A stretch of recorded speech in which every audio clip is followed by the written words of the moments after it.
Hishaam. Hi. I'm so excited that you're here. Me too. Hishaam, what are some of the ways that you identify yourself? My race is super important to me, my Pakistani culture and heritage and background. Religion is paramount to my identity. I'm a practicing Muslim, and that guides a lot of like who I am as a person. And then also in terms of sexual orientation, you know, I'm queer, so that's been a big part of my life. Yeah. What was your journey to coming out? It took a long time. I'd say I was around 12 when I first started feeling like, you know, there's something different about me. Maybe I'm not the same as other people. And it took about like 10, 11 years for me to really get to know, okay, this is what gender is, this is where sexuality is, this is like where I fit in. What was it like coming out to your family? Very difficult at first. The way they found out without me telling them. They found out through another person. You were outed. I was outed to them, yeah. And I was outed to them at a point in my life when I myself did not know who I was or what I was going through. Sorry. So when your parents are like sitting there freaking out, asking for answers. And you're not even ready to and you're not even ready, and you don't know who you are or how you can explain it to them because you yourself haven't processed it. What were you going through at that time? For me, it was just so emotionally heavy because it was like one of the rare times I had seen my father cry. It almost seemed like there had been like a death in the family. Like just the air was so like tense, you know? I was just saying whatever I could to like make things normal again. So how did you move on from that moment? When I was 14, all I could say was, this is a phase, I don't know what it is, let's just like ignore it. And for about like 5 years, it was really like a don't ask, don't tell type of situation. But the tension was like always there. Like sometimes I would walk into a room and my parents would suddenly stop like talking, and I could tell like it had been, you know, being discussed. They just didn't want to talk about it in front of me. And it was very difficult. But my sister turned out to be one of my biggest advocates. I would like confide things in her, and then she would confide it in them. So like we all knew, but we were speaking. Like she was being the middle person, right, she was being the middle person, and she's had like a huge impact in my life because she kind of bridged that gap between me and my parents, being the older sibling. So I could like tell things to her and she could kind of like translate it to them for me. The relationship I had with my parents was always one that came from a place of love.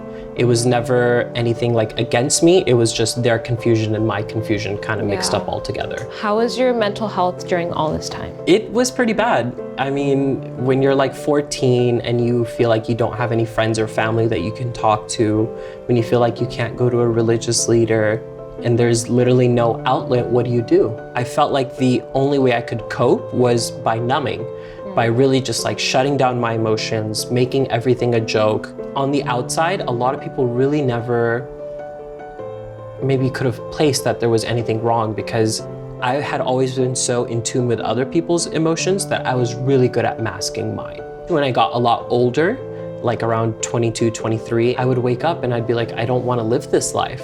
I reached a point where I was angry with God. Like, why is this the life that I was given? Why is this my battle to fight? Why do I have to reconcile these two? And why is this what I'm going through? Why is this what I'm going through? Yeah. Was it challenging for you to reconcile your sexual orientation and your religious identity? Yeah, I would say that's probably like the biggest struggle I've gone through in life, because for so much of my life, I felt like there was no ending.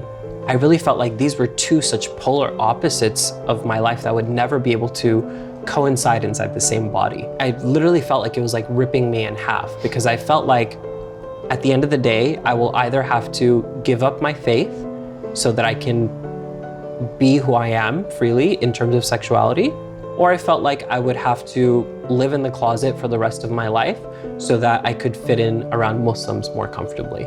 And neither option was authentic to who I was as a person. How did you come through that? The pivotal moment was when my family went to pilgrimage in Mecca. I was so afraid of going because that was the point in my life where I was really angry with God, and I was like, why is this what I'm having to go through? Do I really want to go on this pilgrimage?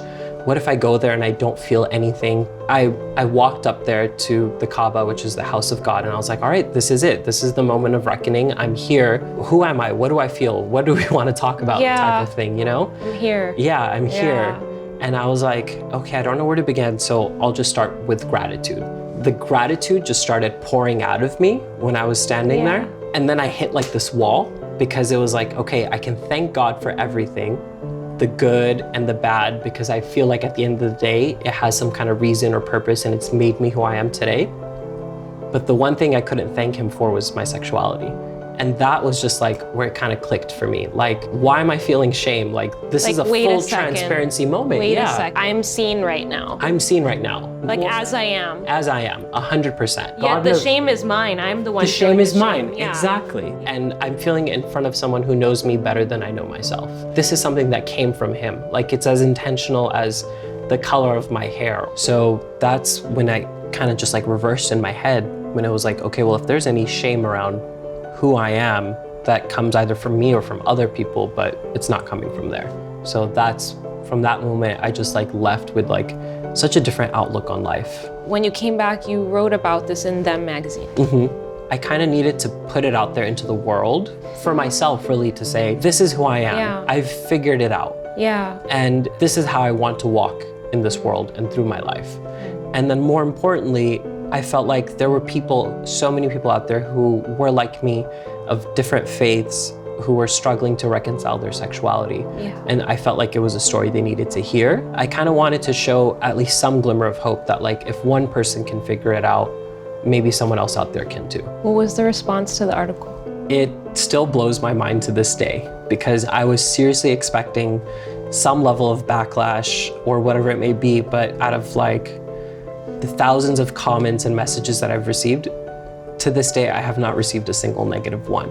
I had family friends that I had grown up with who gave me a sense of support that I never thought I needed. People that I had grown up with saying, hey, I've always loved you and I just want you to know that I'm there for you.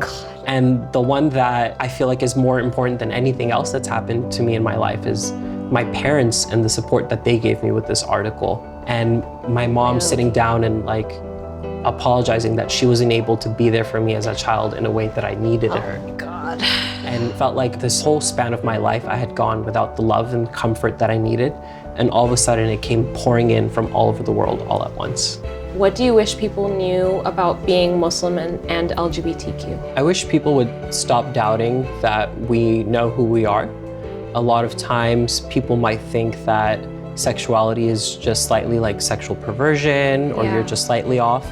It's like, no, we're gay. We know who we are. You know, it's not a phase or that kind of thing. And then also there's a lot of kind of like stigma around the type of Muslim are you, right? Like if you're gay, then you can't possibly be like a good Muslim. But I remember there was this one funny moment where me and like 3 other gay Muslim friends were going out one night, and then one of them was like, oh, it's time to pray, and I totally forgot. And we're going to a restaurant in West Hollywood, which is like, you know, the LA gay capital. And so we're like, okay, let's just pray really quickly on the sidewalk. So 2 friends kept watch while the other 2 like laid down their jackets. And I was just like, I really wish people could see this right now. Like, here's gay Muslims in West Hollywood praying on the sidewalk. Like, we're making it happen for us kind of thing, right? We're not choosing, do we want to be this or that? We simply are who we are. And we're making it work.